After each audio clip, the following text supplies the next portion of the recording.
নমস্কার বন্ধুরা, এই বাংলা নলেজ শোতে আপনাদেরকে স্বাগত। এবছরের সবচেয়ে বড় গ্লোবাল যুদ্ধাভ্যাস তরঙ্গ শক্তি অনুষ্ঠিত হতে চলেছে 1 মাস পর। আর এই গ্লোবাল যুদ্ধাভ্যাসে সারা পৃথিবীর সব দেশ অংশগ্রহণ করতে চলেছে।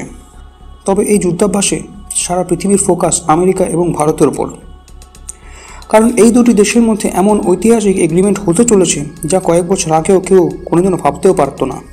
আপনারা যেমনটি স্ক্রিনে দেখতে পাচ্ছেন, পৃথিবীর সবচেয়ে বড় যুদ্ধাস্ত্র নির্মাতা কোম্পানি আমেরিকার লকহিড মার্টিন, যে কোম্পানিটি সারা পৃথিবীর সবচেয়ে শক্তিশালী stealth fighter jet F-22 Raptor এবং F-35 লাইটনিং তৈরি করেছে, সেই কোম্পানিটি তাদের অতিকায় ট্রান্সপোর্ট এয়ারক্রাফট C-130J, যেটিকে সারা পৃথিবীতে one of the best transport aircraft বলা হয়, সেই এয়ারক্রাফট ভারতের ভেতরে ম্যানুফ্যাকচার করার জন্য প্রোডাকশন লাইন সেট আপ করার বিষয়ে এগ্রিমেন্ট করতে পারে, যা একটি বিরাট বড় ব্যাপার। অর্থাৎ C-130J ট্রান্সপোর্ট এয়ারক্রাফট ভারতের ভেতরে তৈরি করার জন্য ফ্যাক্টরি সেট আপ করা হবে, এবং তা হলে ভারতের প্রচুর বেনিফিট হবে।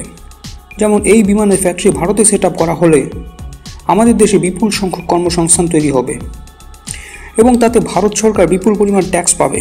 দ্বিতীয়ত, এই ট্রান্সপোর্ট এয়ারক্রাফট আমাদের বায়ুসেনার যদি এমার্জেন্সি বেসিসে দরকার পড়ে, তাহলে তা খুব তাড়াতাড়ি ডেলিভারি পেতে সুবিধা হবে, যেহেতু এই যুদ্ধবিমান আমাদের দেশের ভেতরেই তৈরি করা হবে। আর শুধু তাই নয়, এই ট্রান্সপোর্ট এয়ারক্রাফটের দামও অনেক কম হবে।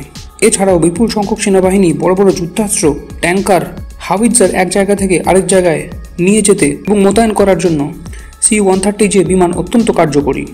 বিশেষ করে ভারত চায়না সীমান্তে হাজার হাজার সেনাবাহিনী এবং বড় বড় যুদ্ধাস্ত্র মোতায়েন করার জন্য এই ট্রান্সপোর্ট এয়ারক্রাফট খুব কাজে আসবে। আর ভারতে এই বিমানের ফ্যাক্টরি সেট আপ করা হলে এর ডেলিভারি পেতে অনেক কম সময় লাগবে এবং তার জন্য আমেরিকার কাছ থেকে বিশেষ কোনো অ্যাপ্রুভাল নেওয়ার প্রয়োজন পড়বে না। আর তরঙ্গ শক্তি যুদ্ধাভ্যাসে শুধুমাত্র C-130J super Hercules transport aircraft সম্পর্কে যে কথাবার্তা হবে তা নয়। এই যুদ্ধাভ্যাসে আমেরিকা তাদের অত্যন্ত স্পেশাল বিধ্বংসী যুদ্ধবিমান F-15EX নিয়ে আসতে চলেছে, যাতে ভারতের বায়ুসেনার অফিসাররা এই যুদ্ধবিমানকে সামনে থেকে পরখ করে দেখতে পারে এবং এই যুদ্ধবিমানের স্পেশাল ফিচার সম্পর্কে আরও ভালোভাবে এক্সপিরিয়েন্স করতে পারে। আর এক্ষেত্রে আমেরিকার মূল উদ্দেশ্য হল ভারতের MMRC এর ডিলটি জেতা, কারণ অন্যান্য যুদ্ধবিমান এক্সপোর্টকারী দেশগুলি যেমন রাশিয়া, ফ্রান্স, এরা ভারতের MMRC ডিলটি জেতার জন্য নর্মালি কথাবার্তা বলেছে, কিন্তু আমেরিকা তাদের F-15EX যুদ্ধবিমানটি একেবারে ভারতে পাঠানোর সিদ্ধান্ত নিয়ে নিয়েছে। আর শুধু তাই নয়, আমেরিকা তাদের F-15EX যুদ্ধবিমানটির পাশাপাশি তাদের স্টেলথ ফাইটার জেট F-35কেও ভারতে অনুষ্ঠিত তরঙ্গ শক্তি যুদ্ধাভ্যাসে প্রদর্শন করতে পারে। অর্থাৎ এটি আমেরিকা ডাবল ধামাকা বলা যেতে পারে। এক্ষেত্রে অবশ্য যথেষ্ট কারণ রয়েছে। ভারত গত কয়েক মাসে একটি বিরাট বড় প্রেশারের মধ্যে রয়েছে।